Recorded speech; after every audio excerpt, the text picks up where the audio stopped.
Iran पर पाबंदी को लेकर के यूएस को चीन की धमकी भी आ गई है। चीनी कंपनियों पर कार्रवाई हुई तो जवाब दिया जाएगा, बीजिंग का कहना है। और ईरान से कारोबार रोकने के लिए अमेरिकी दबाव का चीन ने पूरी तरीके से विरोध कर दिया है कि हम जिससे चाहें उसे व्यापार कर सकते हैं। अमेरिका का दबदबा या दबाव नहीं सहने वाले हैं और अगर हमारी कंपनियों को नुकसान झेलना पड़ा तो अमेरिका को भी नुकसान झेलना पड़ेगा। आपको याद होगा कि जब तमाम तरीके के टैक्स लगाए जा रहे थे चीन के ऊपर, तब चीन ने भी वही सेम इंप्लीमेंट करना शुरू कर दिया था कि हमारे ऊपर 100% लगाओगे तो हम 110% लगा देंगे। अमेरिका ये करते रहा और फिर उसे रुकना पड़ा चीन के दबाव के सामने। वह ईरान पर अमेरिकी प्रतिबंध से चीन भड़का है और अमेरिकी प्रतिबंधों को चीन ने गैर कानूनी करार दिया है। अमेरिका दखल देना बंद कर दे, चीन कह रहा है। चीन अपने हितों की रक्षा करेगा। ईरान मुद्दे पर अमेरिका चीन में ये टकराव बढ़ गया है और चीन ने सीधे चेतावनी दे दी है कि अमेरिका का दखल हम बर्दाश्त नहीं करने वाले हैं। अमेरिका को दखल देना बंद करना पड़ेगा और हम अपने हितों की रक्षा खुद कर सकते हैं। हमें पता है कि हमारे लिए क्या सही है और क्या गलत है। दूसरी तरफ ये भी कहा उन्होंने कि चीनी कंपनियों पर अगर कार्रवाई होती है तो जवाब बीजिंग देगा और अगर हमारे कारोबार पर दखल हुआ तो अमेरिका को भुगतान करना पड़ेगा। अब अमेरिका चाहते ना चाहते भी चीन के सामने झुकता जरूर है और ये पहले भी देखा जा चुका है।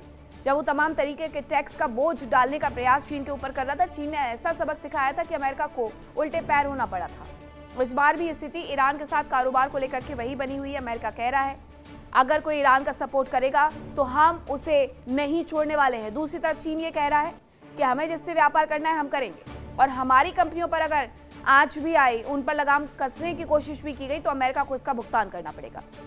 अमेरिका और ईरान के बीच में जंग अब हथियारों की जगह पैसों के इस्तेमाल की हो गई है।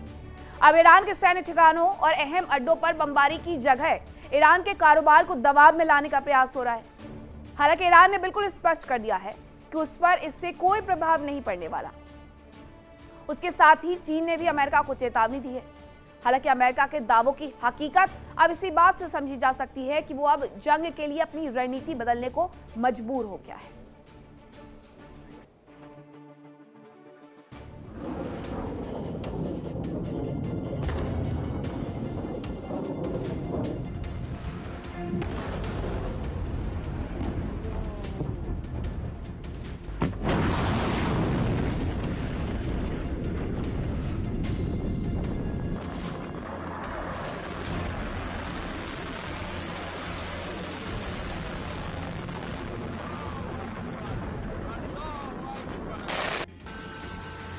अमेरिका और इजराइल ने जंग को जितना आसान समझा वो वास्तव में उससे कहीं ज्यादा मुश्किल और विनाशकारी निकली।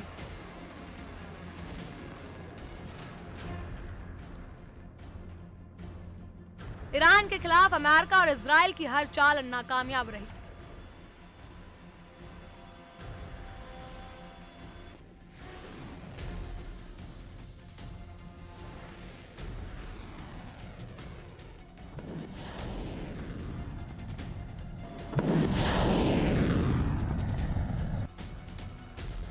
ईरान में तख्तापलट की कोशिश से लेकर परमाणु प्रोग्राम पर रोक लगाने तक और ईरान की इंफ्रास्ट्रक्चर को नुकसान पहुंचाने से लेकर सैन्य ताकत को कमजोर करने का प्रयास तो खूब किया गया, लेकिन ईरान नहीं झुका।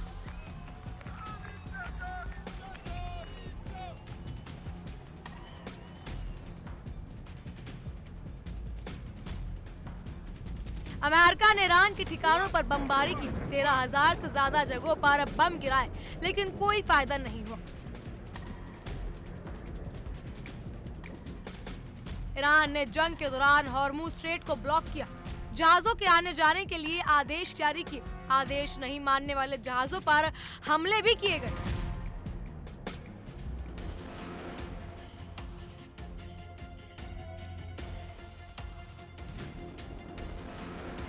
तो अमेरिका ने भी ईरान के हॉर्मुज स्ट्रेट के पास ठिकानों पर अटैक किए, रडार स्टेशन और सैन्य अड्डों को तबाह किया, लेकिन ईरान को झुकाने की मंशा में अमेरिका को कामयाबी नहीं मिली।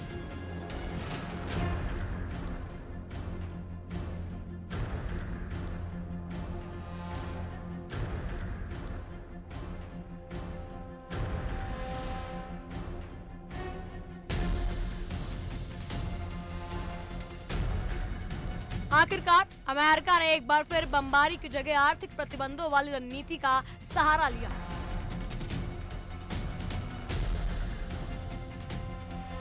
ईरान के खिलाफ प्रतिबंधों की नई श्रृंखला लागू की। अमेरिका की ओर से दावा किया गया कि इससे ईरान की आर्थिक रीढ़ पर वार किया गया, जिसे ईरान नहीं सह पाएगा। अमेरिका के वित्त सचिव स्कॉट बेसन ने दावा किया कि उनकी मुहिम असर दिखा रही है। ईरान के राष्ट्रपति समेत सभी वरिष्ठ नेता और अधिकारी प्रतिबंधों में छूट के लिए गिड़गिड़ा रहे हैं। बेसन ने दावा किया कि ईरान के राष्ट्रपति कहते हैं ये युद्ध कभी न कभी तो खत्म करना ही होगा, जबकि ईरानी संसद के स्पीकर गालिबाफ का कहना है कि अगर लोग भूखे हों और अर्थव्यवस्था में पैसे का लेन देन, विकास या घरेलू उत्पादन न हो तो सैन्य ताकत का कोई मतलब नहीं रह जाता। इसे बर्दाश्त नहीं किया जा सकता। बेसन के मुताबिक अमेरिका तब तक ईरान की हर बची कुची आर्थिक जीवन रेखा को काटता रहेगा जब तक कि तेहरान पूरी तरह अकेला ना पड़ जाए।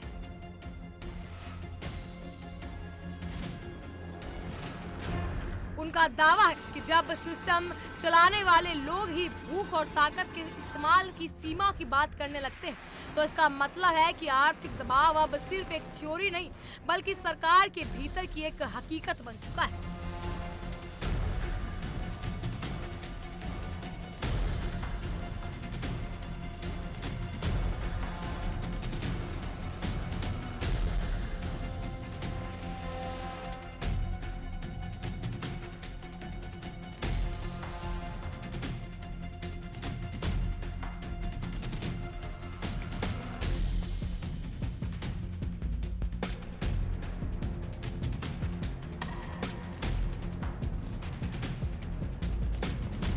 हालांकि ये सिर्फ अमेरिका के दावे, जबकि ईरान की ओर से दो टूक कहा जा चुका है कि वो लंबे समय से प्रतिबंधों की मार झेल रहा है। ऐसे में ये नए प्रतिबंध उसे झुका नहीं पाएंगे।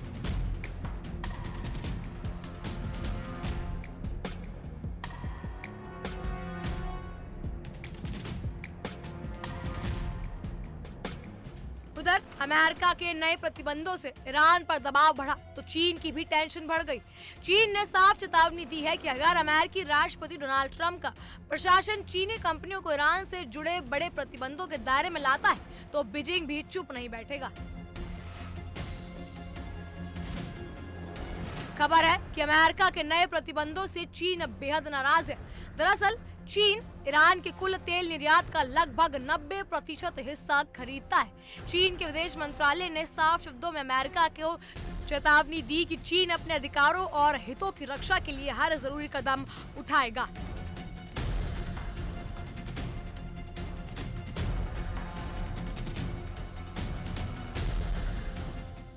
चीन ने एक बार फिर अमेरिका और ईरान के बीच तनाव को कम करने की जरूरत पर जोर दिया।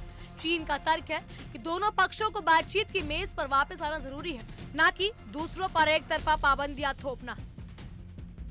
दरअसल चीन में दो तरह से तेल का कारोबार होता है। चीन की बड़ी सरकारी कंपनियां अमेरिकी पाबंदियों का पालन करती हैं, वहीं दूसरी तरफ टी पोर्ट कही जाने वाली निजी रिफाइनरियां ईरान से कच्चा तेल आयात करना जारी रखती हैं।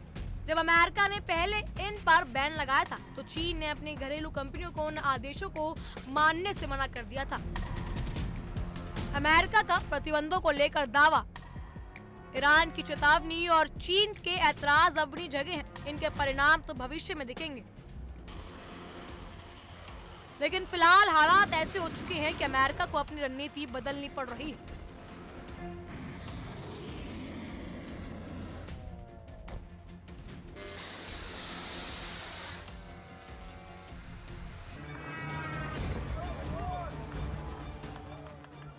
ईरान के साथ युद्ध के बाद अमेरिका फारस की खाड़ी में अपनी सभी सैन्य मौजूदगी कम करने पर विचार कर रहा है।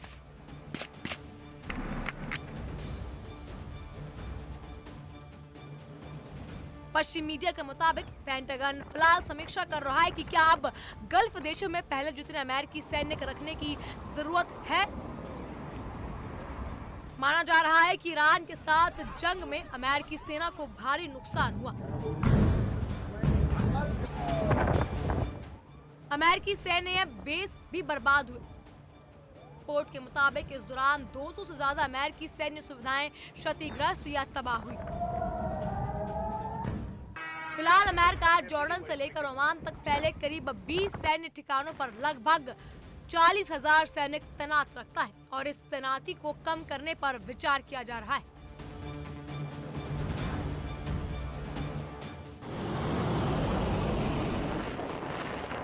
बहरीन में अमेरिकी नौसेना के 5th फ्लीट का मुख्यालय है, जबकि कुवैत, कतर, यूएई और दूसरे गल्फ देशों में भी अमेरिका के बड़े सैन्य ठिकाने हैं। अमेरिका कई दशकों से इन सैन्य ठिकानों के जरिए मिडिल ईस्ट में अपने सैन्य अभियान चलाता रहा है और क्षेत्र के सहयोगी देशों की सुरक्षा में मदद करता रहा है।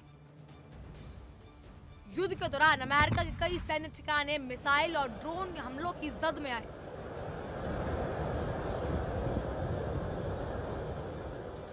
मार्च में कुवैत में एक सैन्य ठिकाने पर हुए हमले में 6 अमेरिकी सैनिकों की मौत हो गई।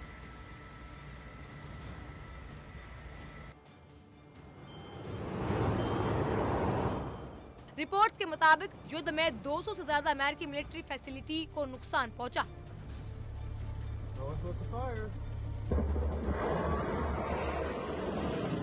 इस दौरान कुल 18 अमेरिकी सैनिकों की मौत हो गई।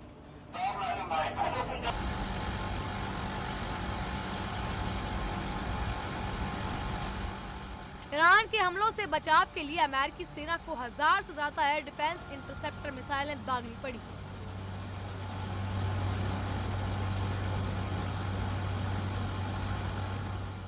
इससे पैट्रियट और थार जैसे एयर डिफेंस सिस्टम के मिसाइल भंडार पर दबाव बढ़ा और उनका जखीरा ऐतिहासिक रूप से कम हो गया।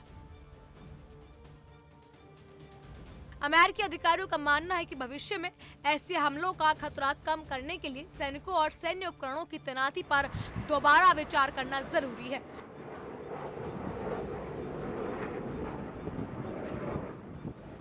खबर है कि पेंटागन फिलहाल कई प्रस्तावों पर चर्चा कर रहा है। इनमें गल्फ देशों से कुछ सैनिकों और सैन्य उपकरणों को जॉर्डन, इजराइल और सऊदी अरब के लाल सागर तट के करीब तैनात करने का सुझाव दिया गया। अधिकारियों का मानना है कि ये इलाका ईरान की मिसाइलों और ड्रोन की रेंज से बाहर है। मीडिया रिपोर्ट्स के मुताबिक सैनिकों की तैनाती को लेकर ट्रंप सरकार के भीतर भी अलग अलग राय है। एक पक्ष चाहता है कि अमेरिका मिडिल ईस्ट में अपनी सैन्य मौजूदगी कम करे और संसाधनों का ज्यादा इस्तेमाल करके घरेलू सुरक्षा तथा चीन से मुकाबला करे, तो वहीं दूसरा पक्ष मानता है कि गल्फ देशों और इजराइल में मजबूत अमेरिकी सैन्य मौजूदगी बनाए रखना जरूरी है ताकि क्षेत्र में अमेरिका का प्रभाव कायम रहे। बताया जा रहा है कि एक प्रस्ताव में कुवैत समेत गल्फ देशों में सैनिकों और सैन्य उपकरणों को इजराइल के ओवर द एयर बेस भेजने की बात कही गई है। हालांकि इस प्रस्ताव का प्रशासन के भीतर विरोध भी हो रहा है। कुछ अधिकारियों का कहना है कि इजराइल में अमेरिकी सैन्य मौजूदगी बढ़ाने से संवेदनशील खुफिया जानकारी की सुरक्षा पर खतरा बढ़ सकता है।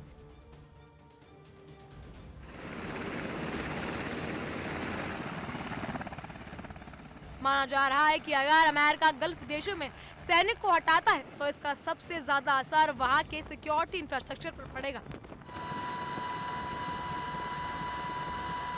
साथ ही पूरे मिडिल ईस्ट के सुरक्षा समीकरण भी बदल सकते हैं, क्योंकि दशकों से सऊदी अरब, यूएई, कतर, कुवैत, बहरीन और दूसरे खाड़ी देश अपनी सुरक्षा के लिए अमेरिकी सैन्य मौजूदगी पर निर्भर रहे हैं। सैनिकों की संख्या कम होने पर इन देशों को भी अपनी सैन्य क्षमता बढ़ानी पड़ सकती है और नए सुरक्षा साझेदार तलाशने पड़ सकते हैं। हालांकि खबर है कि अमेरिकी सैनिकों की संख्या कम होने का मतलब ये नहीं होगा कि दोनों पक्षों में सुरक्षा संबंध खत्म हो जाएंगे। हथियार की खरीद, खुफिया जानकारी साझा करने और सैन्य सहयोग जैसी व्यवस्थाएं पहले की तरह जारी रह सकती हैं।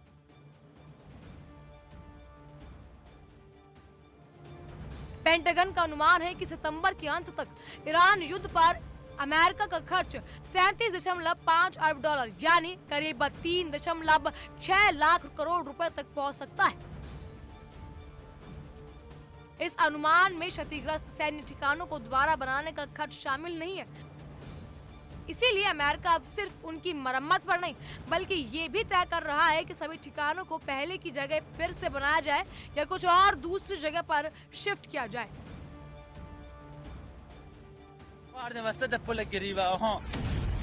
साफ है कि अमेरिका ईरान के झुकने के दावे चाहे जितना कर ले, लेकिन हकीकत ये है कि अमेरिका खुद ही रणनीति बदलता दिख रहा है और जाहिर है कि अमेरिका के इस कदम के पीछे ईरान का ही खौफ है।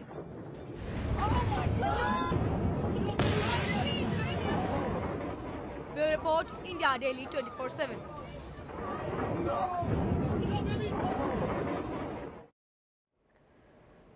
देखिए इंडिया डेली 24/7 अब आपके स्मार्ट टीवी पर। इंडिया डेली मौजूद है सभी डिजिटल प्लेटफॉर्म पर लाइव और लगातार। इंडिया डेली 24/7 हर दिन राष्ट्र को समर्पित।